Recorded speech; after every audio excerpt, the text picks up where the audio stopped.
All right, welcome to this video walkthrough of a second floor studio front facing here in Mission Hill. So front facing, that means that we're facing the very front of the main street over here. Got some beautiful bay windows overlooking the front.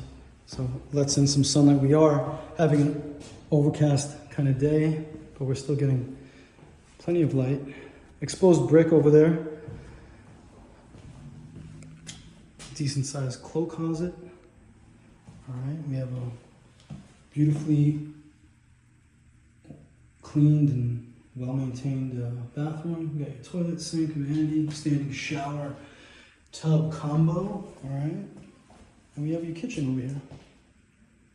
Lots of cabinets up top, fridge, electric stove, vent, a little bit of counter space, your sink, some cabinets below, and a window for more air.